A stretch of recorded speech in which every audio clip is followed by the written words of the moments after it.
Hello everyone, welcome back to अपनी university. अपनी university के यूट्यूब चैनल पर आप सभी का बहुत स्वागत है। आज हम एक ऐसे टॉपिक के बारे में बात करेंगे जिसने 2024 के एग्जाम में धूम मचा रखी है। आईसीटी का एक ऐसा सवाल जो कंटिन्यू हर शिफ्ट में पूछा जा रहा है, जो कि थंबनेल से आप समझ चुके हैं, है एमएस एक्सेल। कोई भी वीडियो हो, किसी का भी सेशन हो, कंटिन्यू जब से एग्जाम स्टार्ट हुआ है एक ही कमेंट आ रहा है, मैम एमएस एक्सेल करवा दो, एमएस एक्सेल करवा दो। तो लीजिए, आज जो है एमएस एक्सेल हम करने जा रहे हैं। कुछ बेसिक्स हम एमएस एक्सेल के देखेंगे जो आपके एग्जाम में पूछे जाते हैं। ठीक है, ये देखिए मेरे पीछे, जैसा कि आप देख पा रहे हैं कि एमएस एक्सेल जो है उसकी स्प्रेडशीट खुली हुई है, एमएस एक्सेल खुला हुआ है। सबसे पहले बात करते हैं कुछ टर्म्स की जो आपके एग्जाम में पूछी जाती हैं। एकदम पॉइंट टू पॉइंट आपका ये सेशन रहने वाला है। बहुत छोटा सेशन होगा लेकिन बहुत इंपॉर्टेंट चीजें मैं आपको इसमें बताऊंगी, तो ध्यान से सुन लीजिए। सबसे पहले एमएस एक्सेल खोलते ही एक ऐसी शीट जो है आपके सामने खुल जाती है जिसमें कॉलम्स होते हैं, रोज होती है, कुछ भी आप टाइप कर सकते हो। इस शीट को हम बोलते हैं स्प्रेड शीट। क्या बोलते हैं? स्प्रेड शीट, जिसमें आप अपना काम करते हो। एमएस एक्सेल डेटा को ऑर्गेनाइज करने के लिए, डेटा को ऑर्गेनाइज रखने के लिए करी जाती है। एक जगह पर आप कैटेगरी वाइज टेबल के माध्यम से अपने डेटा को ऑर्गेनाइज कर सकते हो, इसलिए एमएस एक्सेल का यूज किया जाता है। ठीक है, अब देखो इसके अंदर पहली चीज क्या है? स्प्रेडशीट। दूसरी चीज क्या है? एक स्प्रेडशीट, सिंगल शीट है उसे हम स्प्रेडशीट बोलेंगे। एक टर्म होता है वर्क बुक। क्या है? Work book. अब जैसे आप देख सकते हो, सपोज करो कि मुझे जो है 10 क्लासेस की, 1 फर्स्ट से लेके 10 क्लास तक की मार्क्स लिखने हैं सारे सब्जेक्ट में, जो कि उनके एग्जाम में, ऐसे करके 10 शीट मुझे बनानी है। तो वो 10 की 10 शीट जो है एक सिंगल जगह पे जब मैं बनाऊंगी उसे क्या बोलेंगे? वर्कबुक। ठीक है, क्या बोलेंगे? वर्कबुक। तो वर्कबुक क्या होती है? वो जगह जिसके अंदर आपके सारे के सारे शीट्स इंक्लूडेड होती हैं। जैसे कि आप देख सकते हो यहाँ पे शीट 1 है, शीट 2 खाली है, ये 3 है, ये 4 है। अगर और मैं इसमें ऐड करना चाहूँ तो प्लस कर दूंगी। तो ये क्या है? ये मेरी वर्कबुक है जिसके अंदर सारी की सारी मेरी स्प्रेडशीट आ जाती है। दूसरा टर्म ये है। तीसरी चीज क्या ध्यान रखनी है, जैसा कि आप यहाँ पे देख सकते हो, ऊपर लिखा हुआ है A B C D E F, नीचे 1 2 3 ऐसे। तो जो A B C D F करके जो ये डिब्बे हैं, ठीक है, ये छोटे छोटे बॉक्सेस हैं, ये क्या है? ये हैं कॉलम्स। ठीक है, एक टर्म और इसमें हम अभी देखेंगे, सेल। पहले रोज और कॉलम का कॉन्सेप्ट देख लेते हैं। तो ये जो A B C D F एक एक करके जो बॉक्सेस हैं जो आगे तक जा रहे हैं हॉरिजॉन्टल तरीके से, क्षैतिज तरीके से, इन्हें हम बोलते हैं कॉलम। क्या बोलेंगे? कॉलम। ठीक है, और फिर उसके बाद में जो नीचे जैसे आप जाओगे 1 2 3 4 5 6, ये। ठीक है, ये क्या है? ये है रो। क्या है? रो। कॉलम एंड रोज आपने सुना होगा, वही कॉलम्स और रोज है, कुछ बहुत ज्यादा अलग नहीं है। अगर इसके माध्यम से ऐसे जाएं कि एक सिंगल रो है, कॉलम चेंज हो रहा है, जैसा कि आप देख सकते हैं कि रो सिंगल है लेकिन कॉलम इसमें चेंज हो रहा है। ठीक है, फिर अगर इसमें कॉलम सेम रखेंगे तो इसमें रोज जो है वो चेंज हो जाएगी। जैसे देखो 1 2 3 4, ये रो चेंज होती है। तो ये कॉन्सेप्ट है किसका? कॉलम और रोज का। ठीक है, अब देखेंगे सेल कि सेल क्या होता है। देखो ये सिंगल सेल है, ये एक सेल है, ये बॉक्स जो छोटे छोटे बने हुए ना, इनको बोलते हैं सेल। ये भी सेल है, ये भी सेल है, ये भी सेल है, ये भी सेल है। तो छोटे छोटे जो बॉक्सेस हैं ये सब क्या है? ये सारे के सारे सेल हैं। ठीक है, अब ये जो सेल है इनका एक पर्टिकुलर नंबर होता है जो हर सेल का अलग होता है, जिसे हम बोलते हैं सेल एड्रेस। क्या बोलते हैं? सेल एड्रेस बोलते हैं। कैसे? जैसे मैंने इस पर टैप किया, कौन सा कॉलम है? डी का कॉलम है। रो कौन सा है? 1 है। तो इस सेल का एड्रेस क्या हो जाएगा? D1। ये यूनिक है, दूसरे किसी सेल का नहीं होगा, सिर्फ इसका ही होगा। यहाँ पे टैप किया, कॉलम कौन सा है? I, और रो कौन सी है? 13। तो इस सेल का एड्रेस क्या हो जाएगा? I13। ठीक है, एग्जाम में इनकी डेफिनेशन आपसे पूछी जा सकती है। तो ये क्या है? ये है सेल एड्रेस। क्लियर है? जो लोग पहली बार एमएस एक्सेल देख रहे हैं, आप लोगों को बार बार ये वीडियो देखना है, तब जाके आपको याद होगा। एक बार में चीजें आपको ना तो समझ में आएंगी ना याद होगा। अब हम कुछ फॉर्मूला फंक्शन पे आ जाते हैं जो एग्जाम में आपके पूछे जाएंगे। ठीक है, चलिए अब मान लीजिए अब एमएस एक्सेल जो है डेटा को ऑर्गेनाइज रखने के काम में आती है, जैसे कि मैंने आपको बताया। तो उस ऑर्गेनाइजेशन के बारे में बात कर लेते हैं, कुछ फॉर्मूलाज के बारे में बात कर लेते हैं। मान लो मुझे क्या करना है, ये चारों के चारों नंबर जो है प्लस करने हैं, चारों सब्जेक्ट के या दो सब्जेक्ट के नंबर प्लस करने हैं। मान लो इंग्लिश और हिंदी के प्लस करने हैं। तो एक तरीका तो क्या है, मैं कुछ भी चीज प्लस करनी है माइनस करनी है, उससे पहले आपको लिखना होता है इज इक्वल टू। एग्जाम में इस प्रकार के क्वेश्चन पूछे जा सकते हैं, या तो फॉर्मूला जनरेट करवाया जा सकता है आपसे कि इसको ये करना है तो फॉर्मूला क्या होगा, जैसा कि मैं बताने वाली हूँ अभी, या फिर फॉर्मूला दिया हो सकता है, रिजल्ट आपसे पूछा जा सकता है। ठीक है, ये सेशन देखने के बाद में पीवाईक्यूज भी आपको करने हैं, तभी आपको ये सेशन हेल्पफुल रहेगा। सबसे पहले किस तरीके से लिखूंगी, इज इक्वल टू लिखूंगी, फिर मान लो 78 और 45 को प्लस करना है, यहाँ लिख दूंगी 78, देन उसके बाद में लिख दूंगी मैं प्लस और फिर क्या है 45, और फिर इज इक्वल टू नहीं लिखूंगी, फिर मैं एंटर कर दूंगी, तो मेरा आंसर क्या आ जाएगा 123। ये तो नॉर्मल तरीका है, इसमें तो मुझे क्या करना पड़ेगा, ये तो चलो छोटी वैल्यू है, 78 45 छोटी वैल्यू है। बड़े बड़े कंपनीज में इतना डेटा होता है, जब पॉइंट्स में भी डेटा होता है, तो वहां क्या पूरा का पूरा डेटा मुझे लिखना पड़ेगा। इसके लिए हम यूज करते हैं फॉर्मूला का, किसका, फॉर्मूला का यूज करते हैं। और मान लो 45 है, ये नंबर चेंज हो गया 54 हो गया, तो आंसर कैसे चेंज होगा, तब मुझे यहाँ 45 को हटा के 54 लिखना पड़ेगा, नहीं। इससे बचने के लिए हम यूज करते हैं फॉर्मूला का। कैसे करते हैं देखिए, ठीक है। यहाँ पर सेल एड्रेस का खेल आता है, यहाँ पर आपका सेल एड्रेस काम आता है। अब सेल है आपका ये, अब इसका एड्रेस क्या है, कौन से कॉलम में है, ई कॉलम में है, रो है 2, तो मैं लिख दूंगी इज इक्वल टू, उसके बाद में इस पे टैप कर दूंगी, मैं कर दिया टैप। अब मैं क्या लिखूंगी, अब मैं प्लस, उसके बाद में इसको प्लस करना है, इस पर टैप कर दूंगी और मैं करूंगी एंटर। देखिए अगेन आ गया आपका आंसर। ठीक है, आगे बात समझ में, ये होता है आपका फॉर्मूला। आपको ये सेशन तभी समझ में आएगा जब आप पीवाईक्यूज करेंगे। एक बार जाके आपको पीवाईक्यूज देखने हैं, बहुत ज्यादा इंपॉर्टेंट है। ये फॉर्मूला है।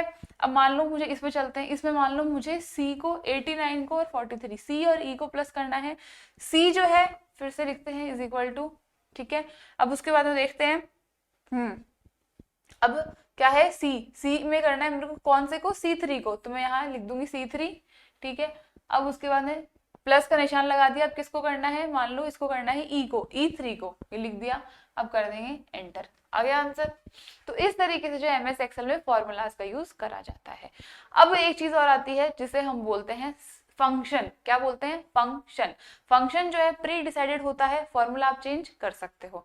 ठीक है, अब जैसे मुझे मान लो प्लस करना है, तो प्लस करने का एक तरीका तो क्या हुआ, जैसे मैंने लिख दिया 78 प्लस 45, एक क्या लिख दिया E2 प्लस F2। एक तरीका और क्या होगा प्लस करने का, जिसे हम बोलते हैं फंक्शन। वो कैसे होगा, मैं यहाँ लिखूंगी इज इक्वल टू, उसके बाद में लिखूंगी सम। ये देखिए फंक्शन आ गए सारे, लिख दिया, सम लिख दिया मैंने, सेलेक्ट हो गया। अब इसमें या तो आप नंबर लिख दो या सेल एड्रेस डाल दो, आपको प्लस माइनस लिखने की जरूरत नहीं है, क्योंकि सम एक फंक्शन है जिसका मतलब ही प्लस होता है। इसमें आप जो भी लिखोगे ऑटोमेटिकली वो आपको प्लस करके ही देगा। अब जैसे सपोज करो वापस इसको करते हैं, E2 और F2 को करते हैं, यहाँ लिखेंगे हम, ये लिख दिया E2। ठीक है, अब लगाएंगे हम कॉमा, क्यों, क्योंकि प्लस तो बाहर लग गया ऑलरेडी, तो दोबारा बार बार आपको लगाने की जरूरत नहीं है। और फिर ये क्या है आपका F2, इसको सेलेक्ट कर लो। अब ब्रैकेट बंद करना है, क्या करना है, ब्रैकेट लगा हुआ है ना, ब्रैकेट को बंद आपको करना है। कर दिया ब्रैकेट बंद, अब आ जाओ एंटर पे, आ गया फिर से वही आंसर। ठीक है, ये डिफरेंस है फॉर्मूला और फंक्शन पे। जिस स्टेप पे जो चीज समझ नहीं आ रही, वीडियो को वापस बैक करो, रीप्ले करो, फिर से देखो, समझ में आ जाएगा, बहुत ईजी है। ठीक है, फॉर्मूला में क्या है, आप मैन्युअली लिखते हो कौन से रो को आपको किससे कॉलम में प्लस, कौन से सेल को प्लस करना है वो लिखोगे। फिर उसके बाद फंक्शन में क्या है, फंक्शन के अंदर क्या होता है, फंक्शन के अंदर ये हो गया फॉर्मूला। फंक्शन में प्री डिसाइडेड है, आपको प्लस माइनस लिखने की जरूरत नहीं है, पहले से फंक्शन आप लगा के रखते हो, उसमें आप लिखोगे सम, देन ब्रैकेट, और फिर उसके बाद में आपको सिर्फ सेल एड्रेस डालना है।